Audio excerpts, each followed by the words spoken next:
Premier ministre a lancé hier les travaux du projet de mise en valeur des plaines rizicoles de Tombouctou. Le projet a une durée de 5 ans et nécessitera un investissement de 8 milliards 700 millions de francs CFA. Il touchera 2500 ménages.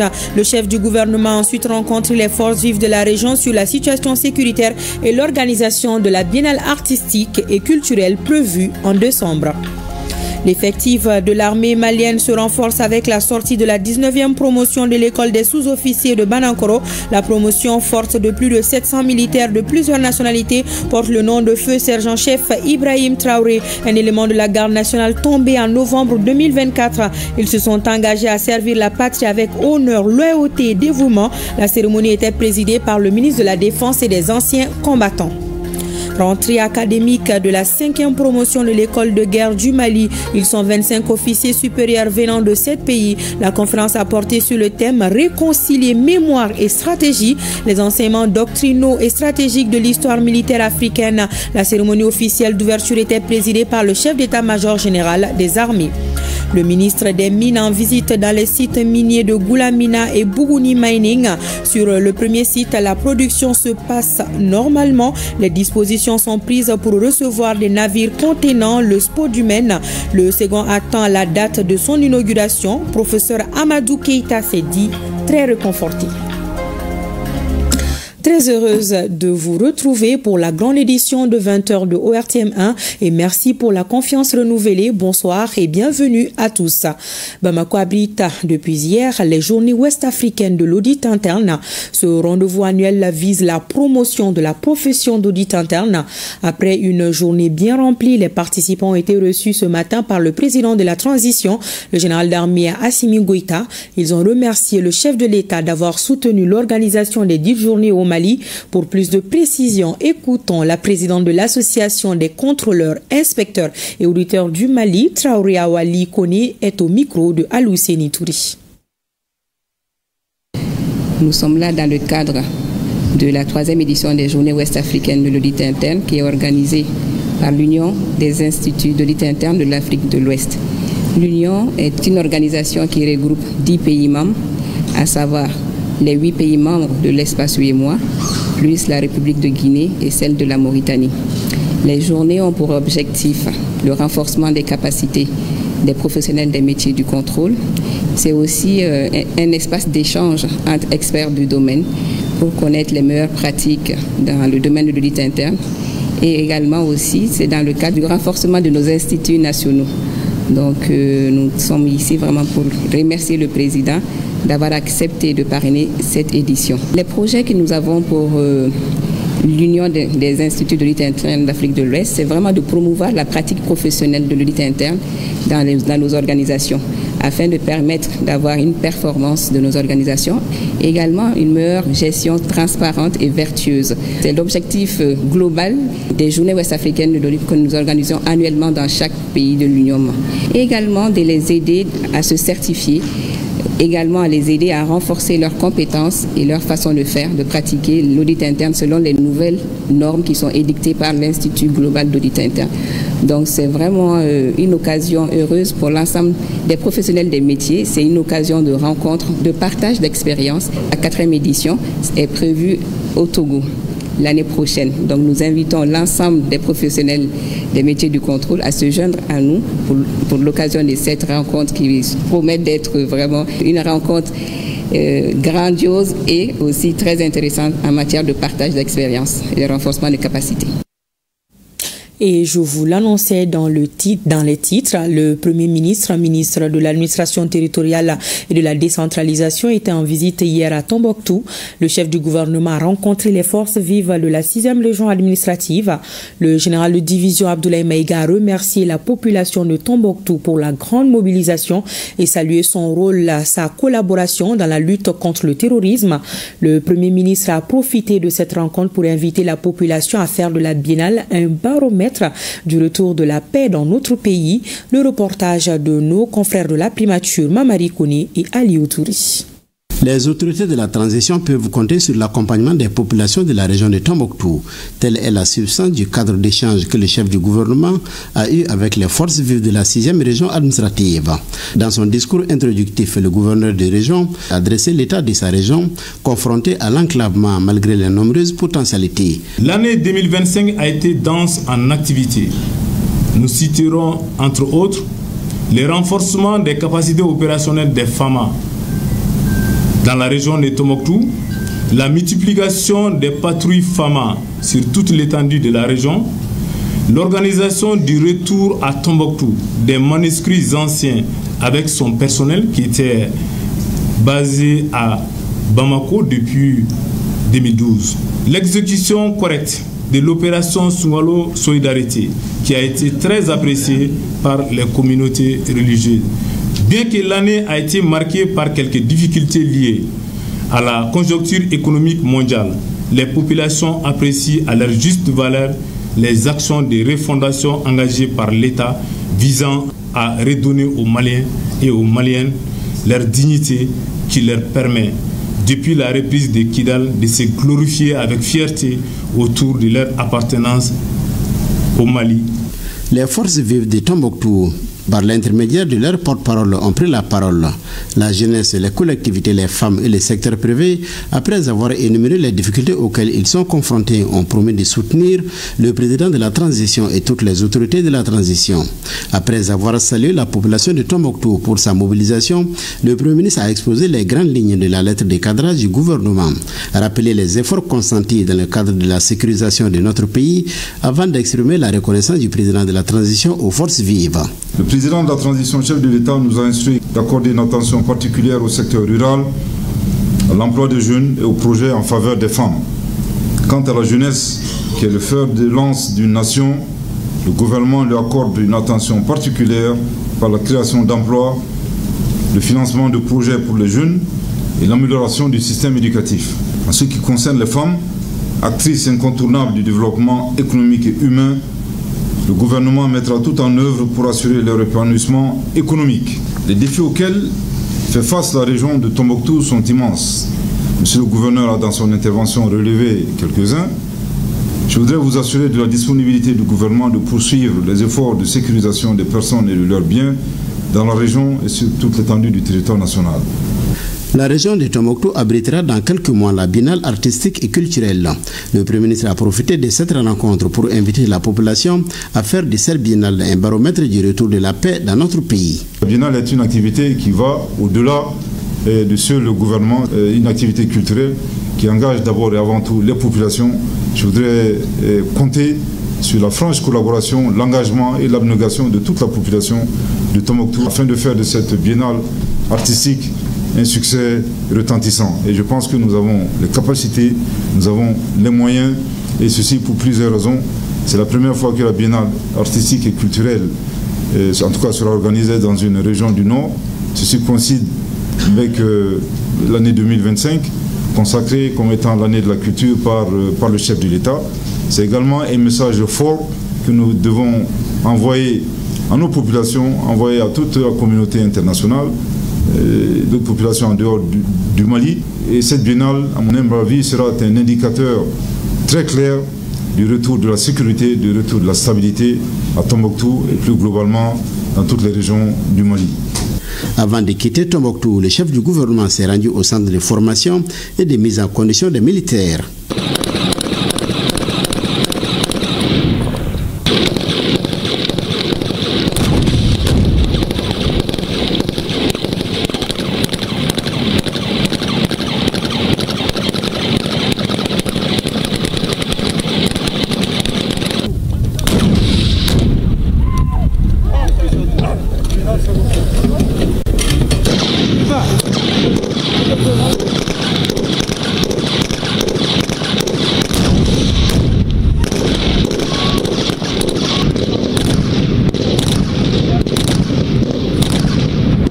Ces centres, faut-il le rappeler, a pour vocation d'assurer la formation pratique des militaires avant leur déploiement sur les théâtres d'opération.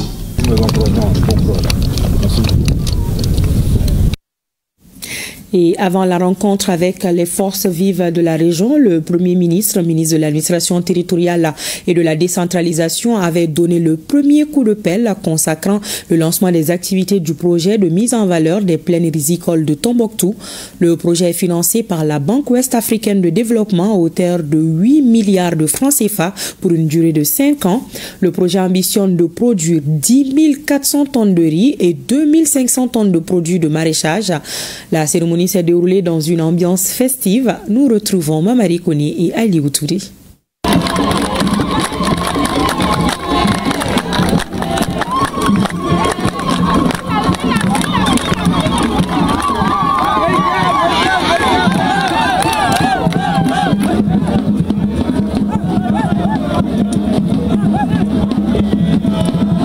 Ce premier coup de pelle donné par le Premier ministre consacre le lancement officiel des activités du projet de mise en valeur des plaines rizicoles de Tombouctou. Il s'agit des plaines de Kouriomé, Amadia et Daï dans les communes de Tombouctou et Alafia. Sa mise en œuvre devrait remédier d'une part aux dégradations constatées sur le réseau hydraulique et d'autre part consolider les acquis du projet d'appui au développement rural des plaines de Daï, Amadia et Kouriomé exécuté entre 2001 et 2011. La région de Tombouctou est une zone agro-pastorale et halieutique par excellence, qui regorge d'énormes potentialités, notamment des plaines très fertiles, des ressources en eau importantes et une main-d'œuvre jeune, engagée et disponible. Je peux vous assurer que nous, exploitants de 3 plaines, ne ménagerons aucun effort pour assurer leur mise en valeur et leur pérennisation pour le bien-être de nos populations. Initié par le gouvernement à travers le ministère de l'Agriculture, le projet de mise en valeur des plaines rizicoles de Tombouctou est financé par la Banque ouest-africaine de développement pour une durée de 5 ans. Le projet de mise en valeur des plaines rizicoles de Tombouctou, financé par la BOAD pour un montant de 8 milliards de francs CFA, marque la volonté des autorités maliennes d'asseoir un développement endogène, équitable et équilibré sur l'ensemble du pays. Ce projet, ainsi que tous les autres programmes soutenus par notre institution dans le pays, traduit l'attachement des plus hautes autorités maliennes et celle de la Banque ouest-africaine de développement au renforcement de la coopération entre le Mali et notre banque pour l'amélioration des conditions de vie des populations vulnérables. Selon le ministre de l'Agriculture, ce projet est stratégique pour le secteur rural et la sécurité alimentaire de notre pays. Ce projet multisectoriel cadre parfaitement avec les orientations de la stratégie nationale pour l'émergence et le développement durable SNED 2024-2033, notamment les axes 2, 3 et 5 de la vision 2063 et de la stratégie nationale de l'émergence. À travers ce projet, il s'agit de renforcer et de mettre en place une plateforme d'innovation par rapport aux filières riz, oignons, échalotes, pommes de terre, bâtie sur une approche multi-acteurs pour répondre aux exigences du marché. Les plaines rizicoles de Daï, Amadia et Kouriomé représentent le grenier de la région de Tombouctou. Elles jouent ainsi un rôle stratégique dans la sécurité alimentaire. Le projet de mise en valeur des plaines rizicoles de Tombouctou ambitionne de produire 10 400 tonnes de riz et 2 500 tonnes de produits de maraîchage. Il concerne 2 500 coopératives de producteurs et 15 000 exploitants. Le Premier ministre, ministre de l'administration territoriale et de la décentralisation, dans une interview exclusive accordée aux envoyés spéciaux, tire un bilan satisfaisant de cette visite dans la cité des 333 Saints. Le général de division Abdoulaye Maïga, pour rappel, a posé la première pierre du vestibule des légitimités traditionnelles, rencontré les forces vives et lancé les travaux du projet de mise en œuvre des plaines rizicoles et visité l'hôpital en rénovation. Nous vous proposons d'écouter le chef du gouvernement.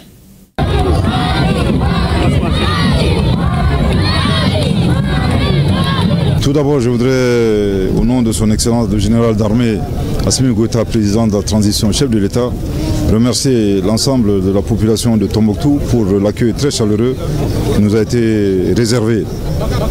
Nous sommes à Tombouctou sur instruction du chef de l'État lui-même. Durant cette visite, plusieurs activités ont été menées. à savoir la pose de la première pierre du vestibule pour les autorités et légitimités traditionnelles de Tombouctou.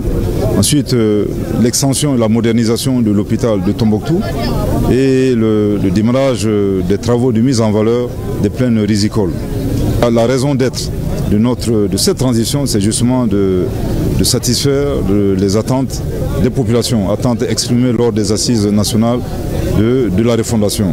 Ceci se traduit bien entendu par l'extension et la modernisation de l'hôpital de Tombouctou, également la mise en valeur de cette plaine rizicole qui permet à la fois de lutter contre l'insécurité alimentaire, également lutter contre la pauvreté à travers une augmentation significative de l'emploi et surtout de l'emploi des jeunes.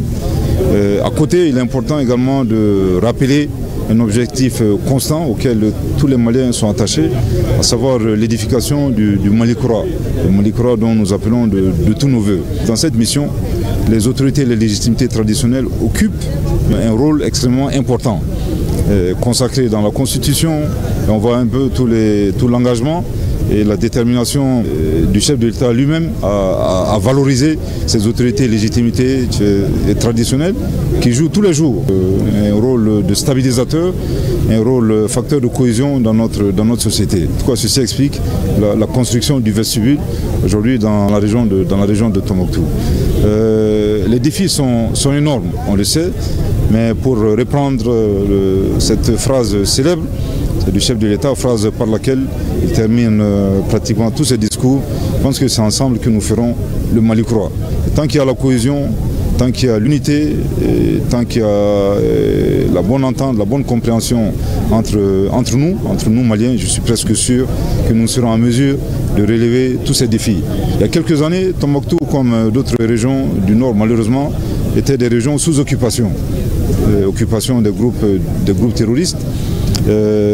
En moins de 3-4 ans, grâce à l'engagement de nos vaillantes forces de défense et de sécurité, sous le leadership bien entendu du chef de l'État, chef suprême des armées, en quelque temps nous avons réussi à inverser la tendance et à occuper l'ensemble des régions de notre pays. Cela veut dire que les objectifs en tout cas, qui ont été fixés par la population malienne sont en cours d'être réalisés. Et je voudrais également ici rappeler et insister que jusqu'à présent, en tout cas, suivant la lettre de cadrage que le chef de l'État nous a donnée, la priorité absolue reste bien entendu le retour et l'amélioration de la sécurité sur l'ensemble du territoire national. Bamako abrite depuis hier un colloque scientifique international sur les villes historiques d'Afrique subsaharienne. Le colloque est une initiative de l'Institut culturel afro-arabe en partenariat avec l'Association des ressortissants et sympathisants pour le développement du cercle de Tombouctou. Pendant 2 jours, les chercheurs et les scientifiques du Mali et d'ailleurs ont échangé sur les mécanismes de valorisation et de sécurisation de la richesse culturelle malienne et afro-arabe de façon générale.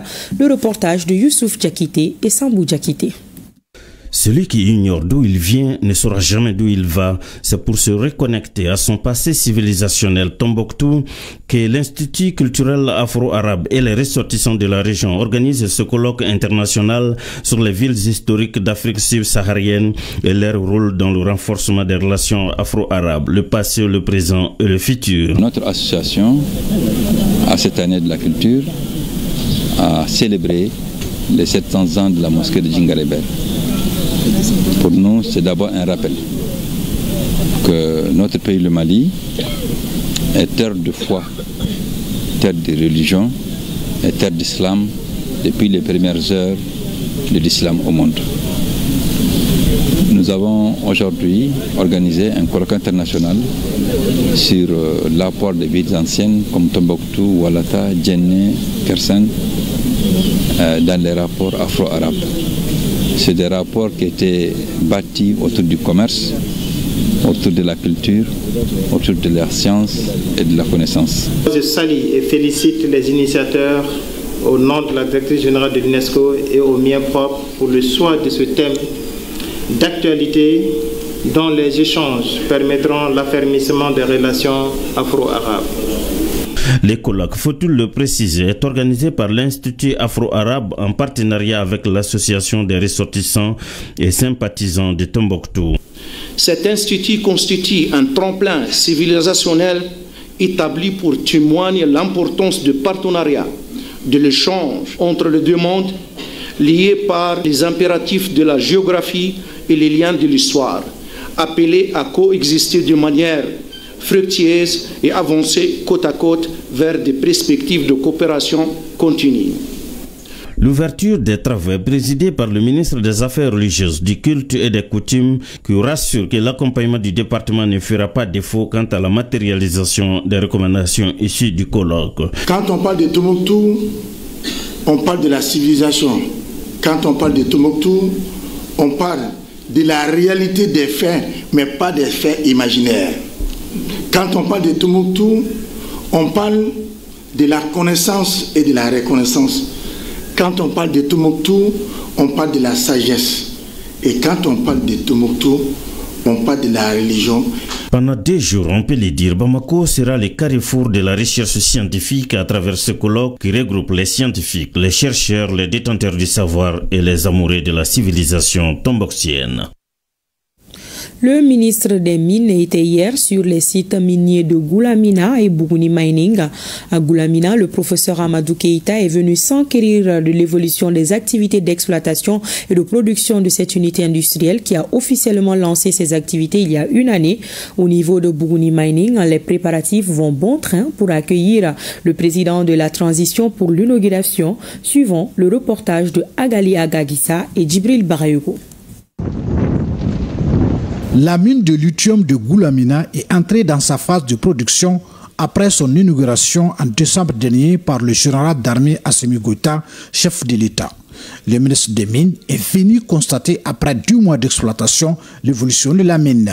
Nous avons eu des échanges avec les responsables de la mine et les préoccupations ont été enregistrées. Nous avons fait part, nous aussi, des exigences de l'État du Mali. Et sur ces questions, nous nous sommes entendus. La mine évolue. Naturellement, il y a des difficultés inhérentes au fonctionnement d'une installation complexe comme une mine. Mais nous sommes sûrs qu'ensemble, nous trouverons des solutions aux différents problèmes qui sont posés. Il ressort de la présentation du premier responsable de la mine que la production est stable au niveau de la mine lithium du Mali SA. Le chargement de 8 navires en spodumène ou concentré de lithium et la prévision de 2025. Il y a déjà 4 navires qui ont été envoyés en Chine. La mine compte en envoyer d'autres avant la fin de cette année. Et sur le plan de la production, après quelques difficultés, ça se passe normalement. Après l'étape de Goulamina, la délégation s'est ensuite rendue à Bougouni Mining, situé à quelques encablures de la ville de Bougouni. Ici, le ministre est venu s'assurer des derniers réglages avant l'inauguration de la mine par le chef de l'État. Nous avions fait un tour ici, il y a quelques mois. C'était pendant l'hivernage. Et nous avions reçu des assurances quant à l'état des installations qui sont aujourd'hui prêtes pour l'ouverture. Et maintenant, il était difficile en ce moment-là de faire l'ouverture officielle de la mine. Et donc, puisque ça se profile maintenant avec la fin de l'hivernage, nous avons jugé nécessaire de revenir, constater nous-mêmes et d'aller rendre compte au président de la transition pour qu'il décide donc de la date de l'ouverture de la mine. La délégation des ministres est constituée des membres de son cabinet, le gouverneur de Bougouni, le général de brigade Ousmane Wele, le préfet de Bougouni, Hamadoun Tamboura, et certains directeurs régionaux de Bougouni. Le ministre de la Défense et des anciens combattants a présidé ce matin la sortie de la 19e promotion de l'école des sous-officiers de Banankoro. La promotion forte de plus de 700 sous-officiers de 7 nationalités porte le nom de feu sergent-chef Ibrahim Traoré, un agent de la garde nationale tombé sur le théâtre des opérations en novembre 2024. Ces militaires se sont engagés à servir la patrie avec honneur, loyauté et dévouement. La cérémonie était présidée par le ministre de la Défense et des anciens combattants. Le reportage de Ramata Konate.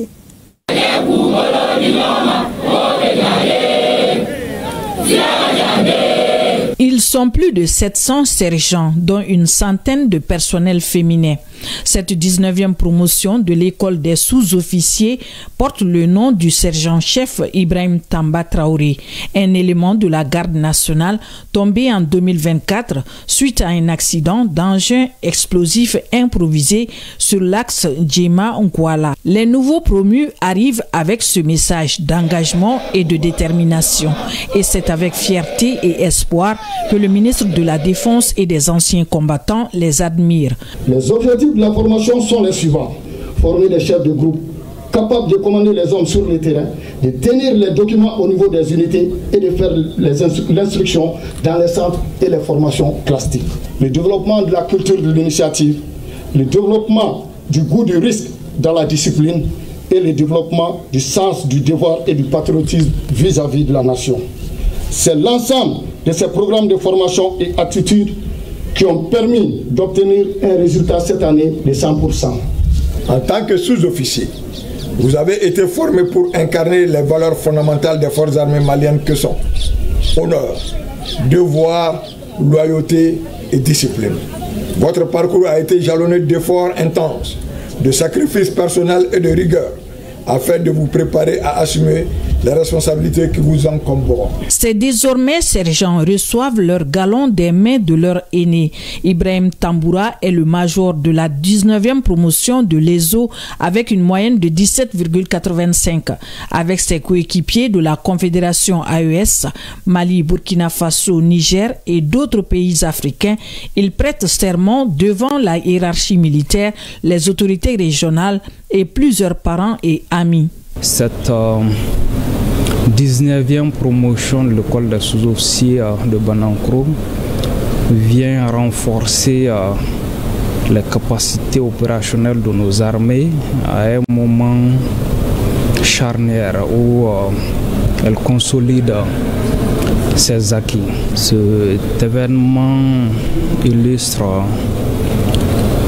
une nouvelle montée en puissance de nos forces armées et de sécurité.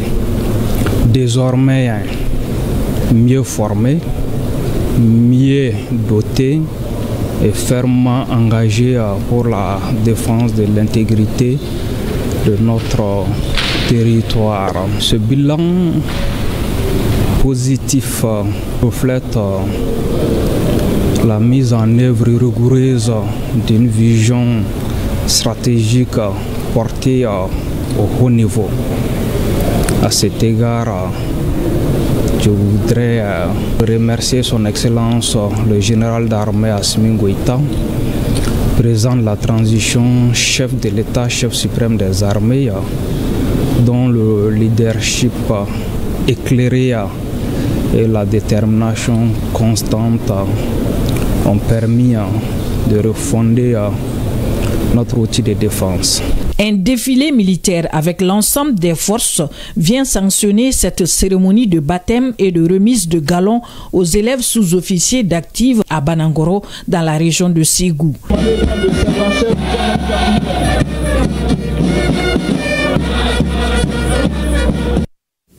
Et en marge de cette cérémonie, le ministre de la Défense et des anciens combattants a procédé à l'inauguration de l'amphithéâtre de 500 places de l'école des sous-officiers de Banankoro. Les détails sur cette inauguration demain dans nos éditions futures. Rentrée académique de la 5e promotion de l'école de guerre du Mali. Ils sont 25 officiers supérieurs venant de 7 pays. La conférence a porté sur le thème réconcilier mémoire et stratégie, les enseignements doctrinaux et stratégiques de l'histoire militaire africaine. La cérémonie officielle d'ouverture était présidée par le chef d'état-major général des armées. Le reportage de Harry Dumatina. Cela est devenu une tradition depuis quelques années. La prestigieuse et stratégique école de guerre du Mali se soumet à une pratique séculaire propre aux universités et grandes écoles. La rentrée académique solennelle de l'IGM au titre de l'année académique 2025-2026. Au total, 25 auditeurs officiers supérieurs venant de 7 pays, le Mali, le Burkina Faso, le Niger, la Guinée-Conakry, le Togo, le Tchad et le Maroc, composent cette 5e promotion. La 5e promotion de l'école, composée d'auditeurs venant de 7 pays. Cette ouverture continentale de l'école procède des instructions des plus hautes autorités du Mali, son Excellence le général d'armée Assimi Goïta, chef de l'État du Mali et président actuellement en exercice de la Confédération des États du Sahel. Nous garderons donc dans nos annales cette date historique du 17 octobre, jour de la rentrée académique solennelle de la promotion africaine de l'école de guerre du Mali. Tout comme les précédentes, cette 5e promotion disposera d'un programme d'enseignement militaire adapté. Objectif, former des chefs militaires immédiatement capables d'exercer des responsabilités de haut niveau avec une vision prospective sur les enjeux sécuritaires. La rentrée académique solennelle de l'école de guerre du Mali a un caractère particulier, car en plus des auditeurs de notre espace commun, l'AES, elle est élargie à d'autres pays partenaires et amis, ce qui témoigne notre engagement à dynamiser et à renforcer nos liens avec nos partenaires à travers une formation militaire de qualité adaptée à notre environnement. Je voudrais rappeler que l'école de guerre du Mali, fruit de la volonté politique des plus hautes autorités de la transition malienne, marque l'engagement, l'attachement et le suivi personnel et constant du président de la transition, son Excellence, le général d'armée Assimi Goïta, est aujourd'hui une institution crédible d'enseignement supérieur d'excellence. Son rayonnement est le témoignage des efforts qui se poursuivent pour renforcer son label. Pour cette rentrée académique, la conférence inaugurale a été animée par le professeur Noum Salif Moukoro. L'enseignant-chercheur a partagé ses réflexions sur le thème « Réconcilier mémoire et stratégie, les enseignements doctrinaux et stratégiques de l'histoire militaire africaine ». Nous devons retenir que les enseignements doctrinaux occidentaux, on va dire, ne sont pas forcément adaptés à notre contexte. Parce que notre contexte actuel, il y a plus de guerres asymétriques, plus de guerres communautaires, intercommunautaires. L'histoire militaire africaine regorge donc des ressources d'expérience doctrinale et de stratégie et qu'on doit pouvoir adapter au contexte actuel. C'est tout un honneur pour moi d'appartenir à cette promotion. C'est un temps de savoir. Passer dans cette école et tout avoir dans sa carrière. C'est un sentiment très important, l'école de guerre du Mali, voilà, qui nous permettra de recevoir des enseignements de qualité dans un environnement multinational afin de développer vraiment des pensées stratégiques endogènes, voilà, pour le développement de nos armées. C'est un thème qui retrace un peu le vécu de nos pays et puis sur lequel nous pouvons nous inspirer pour mieux outiller nos armées. L'année académique qui dure 11 mois s'ouvre ainsi avec optimisme et engagement pour la 5e promotion de l'école de guerre du Mali. Une année qui s'annonce fertile et bien rythmée par des activités pédagogiques tant au niveau de l'enseignement opérationnel que de l'enseignement général et tactique.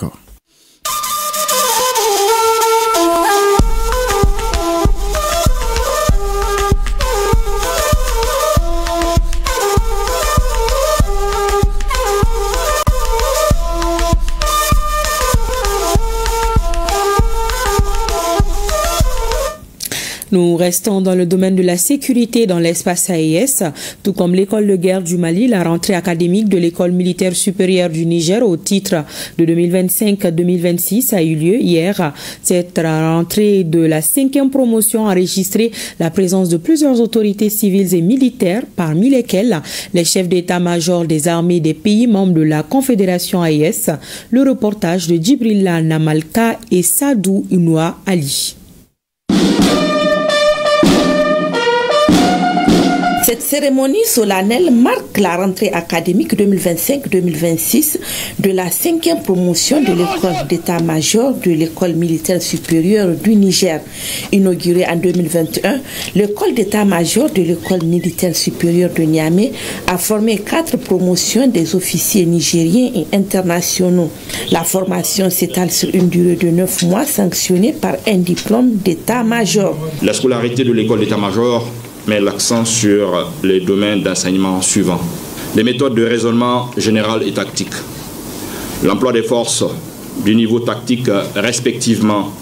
La maîtrise du niveau 4 correspondant au groupement tactique interarmes et une bonne connaissance du niveau 3 correspondant à la brigade interarmes.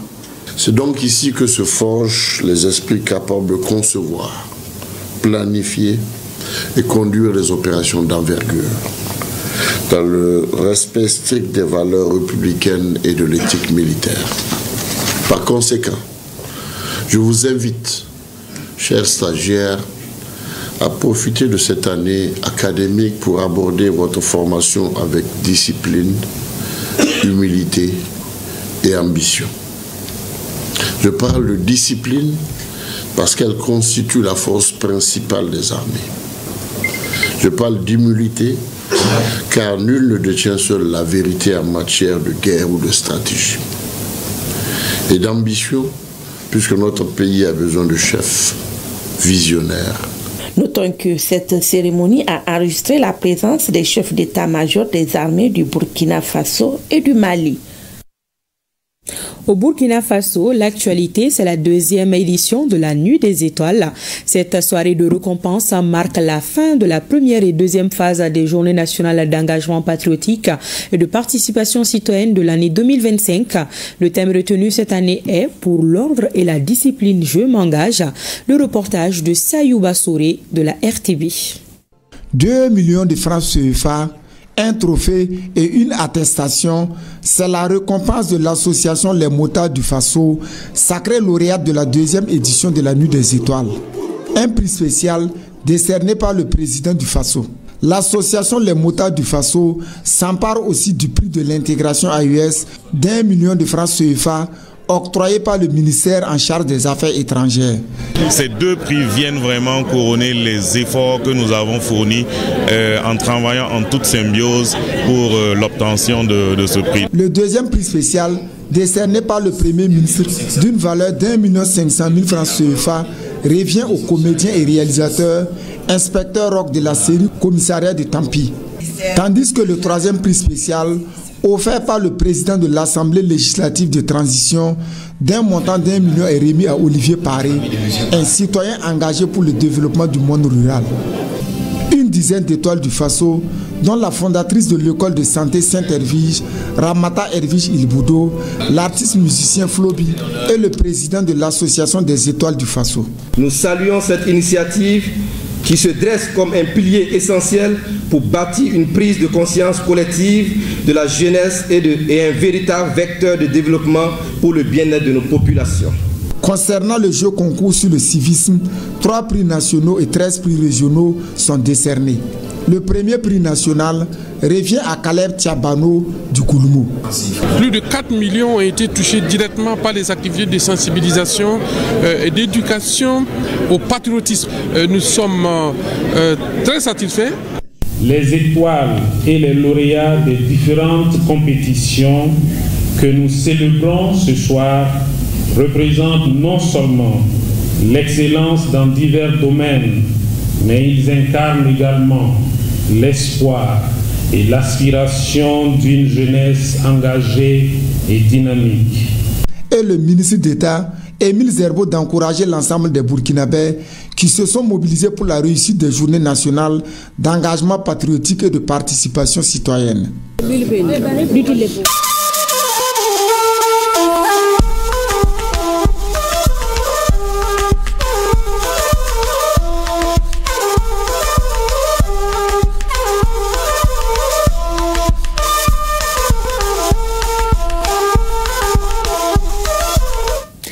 La sécurité est un facteur de stabilité macroéconomique. Le ministre de l'économie et des finances est justement à Washington pour donner la bonne information sur la situation économique du Mali. Alouseni Sanou a participé aux réunions annuelles du FMI et de la Banque mondiale. Le patron de l'Hôtel des finances a réaffirmé la volonté des autorités maliennes à renforcer la coopération avec les institutions financières internationales. De Washington, la correspondance de Aïssata Ibrahim Maïga. À Washington DC, à l'occasion des réunions annuelles du groupe de la Banque mondiale et du Fonds monétaire international, le ministre de l'économie et des finances a plaidé pour le renforcement de la coopération financière, l'accélération des décaissements sur les projets en cours et la reprise de l'appui budgétaire général au Mali. Bamako est aujourd'hui cité en exemple pour la résilience et les résultats positifs de sa politique économique avec une croissance projetée à 6% en 2025 et un déficit budgétaire en nette réduction. La présence de la délégation malienne à ces réunions visait à consolider cette dynamique et à obtenir l'accompagnement nécessaire à la mise en œuvre des priorités nationales. Un message clair a été porté, bâtir un partenariat fondé sur la confiance, la souveraineté, le respect des choix stratégiques et la défense des intérêts vitaux du peuple malien. Au cours des discussions avec la Banque mondiale, les deux parties ont convenu de renforcer leur coopération autour de secteurs prioritaires tels que l'énergie, l'éducation et l'accès à l'eau potable. Il est notamment prévu la construction de 2 centrales solaires dans les régions, le renforcement des infrastructures scolaires et l'amélioration de l'accès à l'eau potable. La Banque mondiale a annoncé l'ouverture prochaine de discussions techniques sur la préparation de ces projets. À marge des sessions plénières, la délégation malienne a multiplié les rencontres bilatérales, notamment avec la Russie, le vice-président de la Banque mondiale Ousmane Diagana, le directeur Afrique du FMI, ainsi que le directeur général adjoint du FMI. Pour cette mission, le ministre de l'économie et des finances était accompagné du directeur national du budget, de celui du Trésor, du directeur national de la BCAO et de la présidente de l'Association professionnelle des banques et établissements financiers pour faire avancer les discussions sur la coopération financière, la relance économique et le soutien au secteur bancaire national. À présent, je vous invite à suivre le bilan de la participation du ministre de l'économie et des finances aux réunions annuelles du FMI et de la Banque mondiale. Pour le ministre Sanou, le bilan est promoteur car des promesses de soutien en faveur du Mali sont annoncées. Il s'exprime au micro de Aïssata Ibrahim Meïga. Le Mali est administrateur des deux, du Fonds et de la Banque mondiale, on est gouverneur. Donc nous participons au capital de ces sociétés à ce titre. Donc nous avons des relations avec ces deux institutions, non seulement en tant que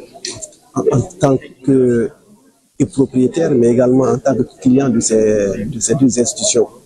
Donc aujourd'hui, nous sommes venus réaffirmer donc, la position actuelle du Mali, qui est dirigée par les 3 principes édictés par le président de la transition. Donc, en nous fondant sur ces principes, nous sommes venus donc à ces assemblées pour faire un point d'étape sur la relation que nous entretenons avec le FMI et la Banque mondiale. Nous rappelons que la Banque mondiale est le premier partenaire financier du Mali. Nous avons plus de 19 projets en financement avec des milliards de francs CFA du financement que nous avons.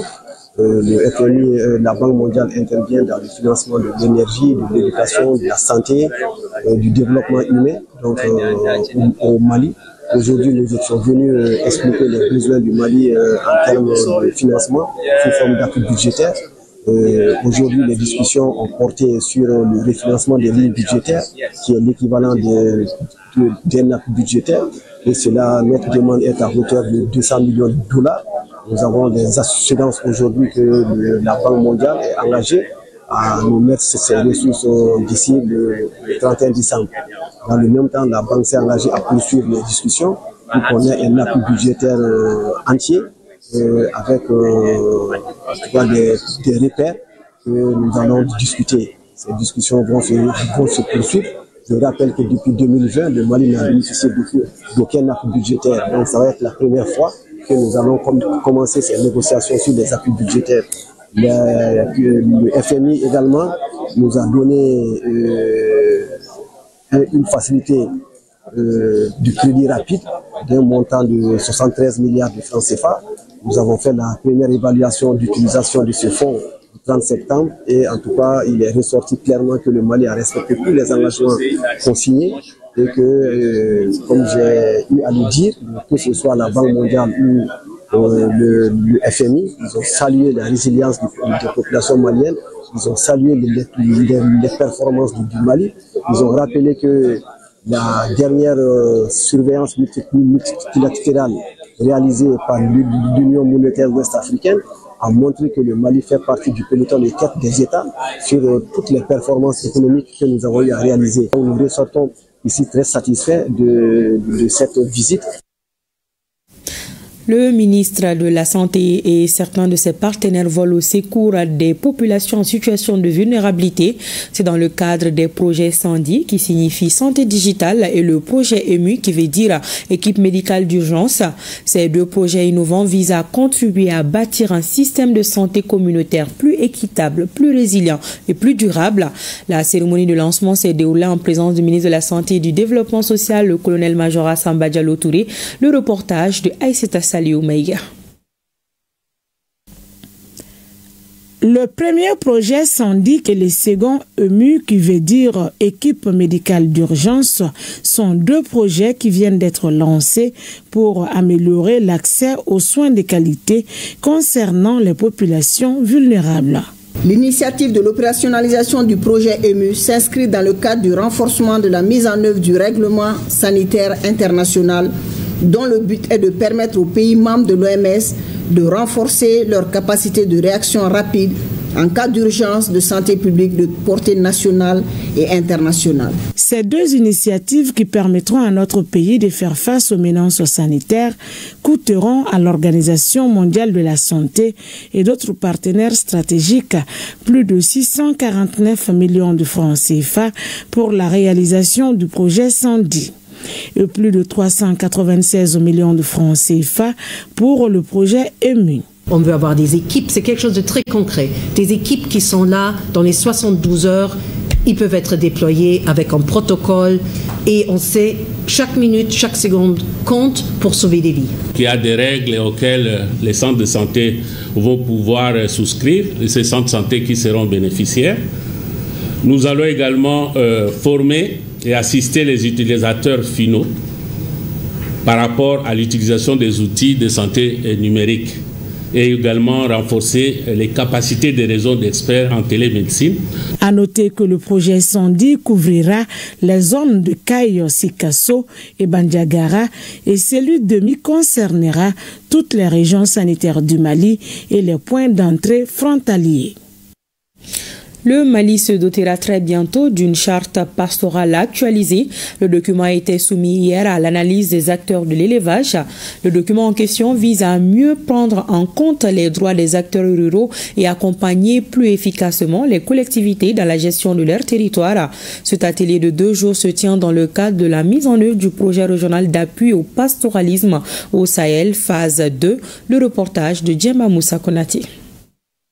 C'est dans le souci de corriger les insuffisances relevées dans la mise en œuvre du cadre juridique encadrant la transhumance et la gestion des ressources pastorales que se tient cet atelier. L'objectif est de doter les collectivités territoriales et les organisations paysannes d'un cadre cohérent et opérationnel garant d'une gouvernance durable des ressources agro-pastorales. En 2021, il y a eu des concertations et une loi a été mise en place qui représente le droit moderne et tout en respectant largement le droit coutumier. Et il s'est avéré dans la mise en œuvre de la loi de 2001 à maintenant, nous avons des difficultés à appliquer la loi sur le terrain. Cette activité du projet régional d'appui au pastoralisme au Sahel, phase 2 PRAPS Mali, s'inscrit dans le cadre de la mise en œuvre du cadre stratégique et la refondation de l'État et celle des assises nationales de la refondation. L'inspection de l'élevage et de la pêche, lors de ses missions de suivi, avait d'ailleurs recommandé cette révision afin de mieux adapter le dispositif juridique aux réalités du terrain.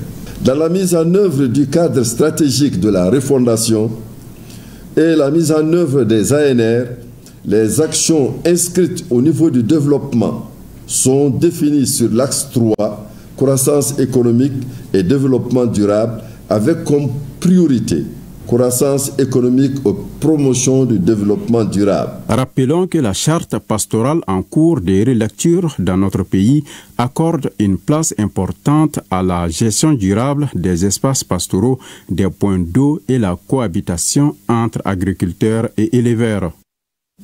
Le ministre de la Jeunesse et des Sports, chargé de l'instruction civique et de la construction citoyenne, poursuit le contact avec les jeunes dans le cadre de l'initiative Anjoero. Abdul Kassim Ibrahim Fomba était au niveau des arrondissements 1 et 5. Les échanges se sont déroulés autour des défis actuels du pays. Un moment d'échange direct et sans filtre, suivi par Abdul Karim Kaba. La jeunesse est là pour le développement du pays et ce cadre d'échange sur les défis actuels du pays en est un exemple. Cet espace sans frontières est une école et une invite à la population afin que chacun puisse jouer son rôle. C'est de mettre en avant la citoyenneté et dans cette citoyenneté s'exprime le patriotisme, l'engagement de la jeunesse proportionnellement à tous les enjeux, dans tous les secteurs. Aujourd'hui, quand vous prenez la citoyenneté, vous allez convenir avec moi que la jeunesse s'emploie à faire en sorte que toute la population s'engage à payer la TDRL, ce qui est un devoir citoyen. Après cela, nous nous engageons également à exprimer notre patriotisme partout où le besoin se fait sentir, en faisant en sorte de ne pas divulguer des fausses informations, à ne pas troubler l'ordre public. Également, par rapport à l'emploi, nous nous engageons à informer la jeunesse, à les orienter vers des formations porteuses qui répondent réellement aux besoins du marché de l'emploi.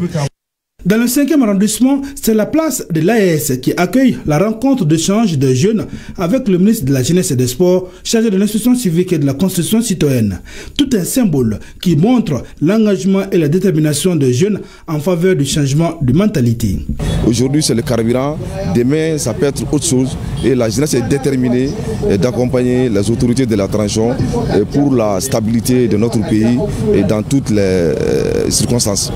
Ce cadre de reconnaissance et de partage d'idées prouve que la jeunesse malienne est consciente des défis à relever. Nous voyons de plus en plus une jeunesse engagée, une jeunesse qui est au front, une jeunesse qui mesure la dimension aujourd'hui des défis qui sont en cours et qui est en train de prendre ses responsabilités. Et cela ne peut que nous réjouir. Et nous savons que le chemin est encore long. Il y a encore beaucoup de travail à faire, mais je pense que la prise de conscience, elle est là. Et c'est ça qui nous rend fiers, c'est ça qui rend fiers les plus hautes autorités. Vous savez, le président de la transition, il le dit à chaque fois. Et que les jeunes sont au centre même de sa mission. Et je pense que cette mission, elle avance très bien. Il faut que déjà les jeunes aient une compréhension nette et précise de la situation. Que les jeunes sachent s'entourer de nos aînés, de nos mamans, de nos papas. De respecter les autorités. De savoir qu'aujourd'hui, les lignes tracées doivent être suivies et avec beaucoup de discipline. Les jeunes expriment leur adhésion à la construction du pays. Et quoi de plus normal qu'une pièce de théâtre pour la sensibilisation de la population?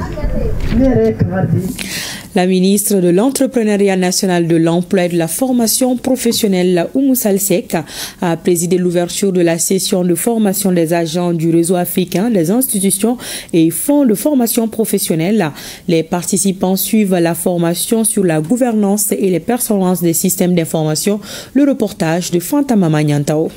De nombreux participants issus des institutions et fonds de la Guinée-Conakry, de la Côte d'Ivoire, du Togo, du Sénégal, du Niger, de Madagascar et du Mali prennent part à cette présente session. L'objectif, c'est d'amener les participants à s'approprier davantage des concepts, des principes et des bonnes pratiques de la gouvernance des systèmes d'information. L'objectif principal, c'est mieux maîtriser le système d'information au sein de ces fonds. Le partage d'expérience. Les participants, c'est des cadres, donc c'est l'assiduité, tirer profit de cette formation, le maximum de connaissances, pour qu'à leur retour, cette formation puisse servir d'abord au réseau et au niveau de chaque fonds et institution. Selon le formateur, la session sur la thématique vient à point nommé et contribuera à mettre en valeur les systèmes d'information. Le thème qui a vraiment été choisi, c'est la gouvernance et performance des systèmes d'information. À travers ce thème, le message qu'ils veulent vraiment faire savoir, une entreprise ne saurait se développer, un pays ne saurait se développer, une nation ne saurait se développer sans mettre en valeur des formations sur l'actualité. Le ministre en charge de l'emploi a rassuré les participants que son accompagnement ne fera pas défaut. En conjuguant nos efforts, en partageant nos expériences et nos savoirs, nous contribuerons à bâtir un environnement propice à l'épanouissement collectif et individuel. Je vous souhaite à mettre en pratique les acquis de cette formation. Notons que cette formation de 5 jours renforcera à coup sûr les compétences des participants et favorisera un meilleur transfert de connaissances au sein de leurs institutions respectives. Nous sommes en octobre et c'est le mois du consommé local. Les activités ont été lancées à Tombouctou par la délégation régionale de la Chambre de commerce et de l'industrie. Le thème est compétences et innovation au service de la compétitivité des produits locaux. L'initiative a pour objectif la promotion des produits locaux tout en créant un cadre d'échange entre les producteurs locaux et les partenaires de ce secteur. Le reportage de Saloum Konaté. En donnant le ton de la foire régionale, le conseiller aux affaires économiques et financières du gouverneur de Tombouctou lance officiellement la 6e édition du mois du consommé local. Cette initiative des hautes autorités est mise en œuvre par la délégation régionale de la Chambre de commerce et d'industrie de Tombouctou. Il est plus que jamais nécessaire de prendre à bras le corps cette ambition, de valoriser nos produits locaux, tout en suscitant l'intérêt des producteurs, des groupements professionnels et des institutions publiques pour que le consommé local soit plus qu'une réalité. L'objectif du consommé local est de mettre en avant les produits issus des ressources locales tout en stimulant la transformation industrielle. D'ores et déjà, la quarantaine d'exposants est bien édifiée sur la démarche des autorités régionales. Cette initiative portée à l'échelle nationale nous offre une belle occasion de valoriser le savoir-faire, la créativité et la richesse locale de notre territoire. Ensemble, faisons du mois du consommé local un véritable levier de développement économique et social. En choisissant nos produits locaux, nous soutenons directement nos artisans, nos agriculteurs, nos transformateurs et nos entrepreneurs. Nous investissons dans l'emploi et faisons croître la richesse nationale. C'est un moyen concret de renforcer notre souveraineté économique face aux incertitudes du monde. Le président de la délégation du CECIM a remis un boubou made in Mali au gouverneur de la région pour les efforts consentis. Une visite des stands des autorités régionales a mis fin à cette cérémonie. À Ménaka, l'APDN récompense l'excellence en milieu scolaire en remettant des prix aux meilleurs élèves du bac et AC du premier cycle. On en sait davantage sur les motivations de cette cérémonie dans ce reportage de Shirfi Moulay Aïdara et Ibrahim Ag Amini. L'éducation est les remparts contre l'obscurantisme et l'extrémisme violent. C'est conscient de cela que l'ONG ADPN s'engage à soutenir l'école à travers la reconnaissance des meilleurs élèves au bac et au DEF au niveau du Cap de Ménaka. L'ONG ADPN ouvre depuis plusieurs années pour encourager les efforts des autorités et des partenaires dans les domaines de l'éducation, de la santé et du développement communautaire. Les 2 premiers de chaque examen ont reçu des enveloppes. Ainsi, les premiers au bac a eu 300 000 francs CFA et le deuxième 200 000 francs CFA. Les lauréats du DEF ont reçu respectivement 150 000 francs pour le premier et 100 000 francs pour le deuxième.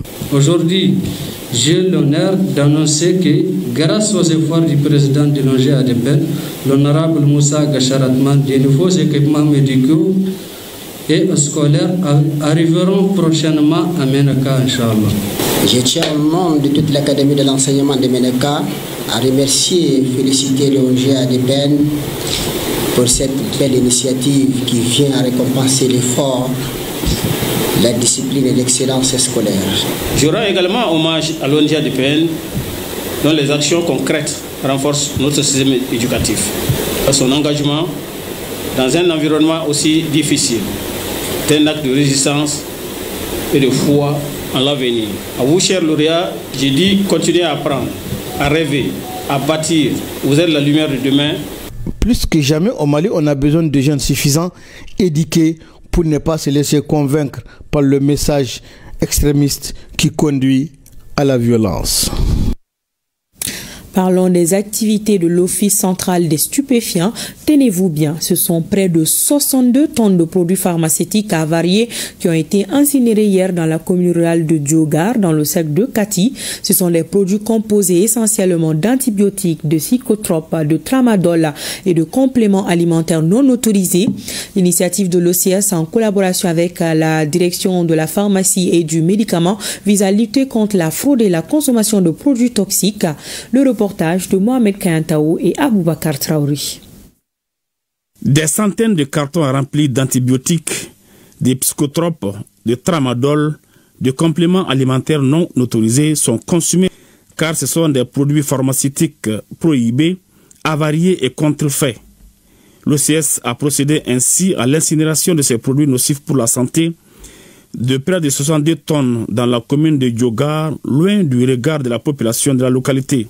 Dans cette action, elle est appuyée par la direction de la pharmacie et des médicaments. Ces produits peuvent avoir des influences sur l'état d'esprit de la population qui peuvent amener ces gens-là à prendre des décisions souvent qui sont incontrôlées. En plus, la destruction de ces produits-là revêt d'une importance réglementaire et d'une importance de transparence dans la gestion des produits pharmaceutiques. En détruisant ces 60 tonnes de produits aujourd'hui, on évite que ces produits-là, les 60 tonnes, puissent inonder le marché de notre population. Le souci de nos autorités, notamment du ministère de la Sécurité et de la Protection civile, c'est la préservation de la santé de nos populations. L'intérêt, c'est quoi? C'est d'abord pédagogique. Ça va permettre à la population de savoir la destination des produits saisis. C'est par souci de transparence, donc la population saura qu'est-ce qu'on fait de ces produits saisis. C'est également un moyen de sensibilisation à l'endroit de nos populations sur le trafic de ces produits vraiment nuisibles à la santé de nos populations. Par cette action, l'OCS entend poursuivre au quotidien sa mission de coordination des activités de prévention, de contrôle et de répression liées au trafic illicite de drogue au Mali. Un combat mené depuis 2013, date de sa création. À Madagascar, le colonel Michael Randrianirina a été investi aujourd'hui président de Madagascar. Une cérémonie solennelle tenue à la Haute Cour constitutionnelle. Elle intervient quelques jours après la prise de pouvoir par les militaires et la chute de l'ex-président Andry Rajoelina. Le nouvel homme fort de Madagascar a annoncé qu'un nouveau chapitre de la vie nationale s'ouvre. Nous nous engageons à une rupture avec le passé. Notre mission principale est de réformer en profondeur les systèmes administratifs, socio-économiques et politiques de gouvernance du pays, a-t-il ajouté. Voilà, et c'est la fin de cette édition. Merci de votre attention. Pensée spéciale à nos femmes. Bonsoir.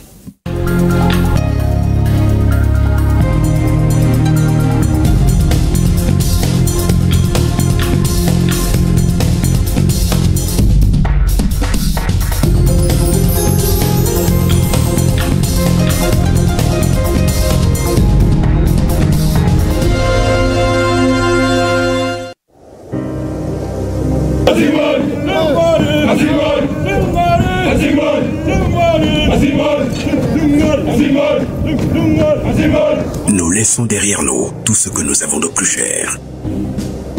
Enfants, épouses, amis, pères et mères. Fièrement, nous répondons à l'appel du devoir.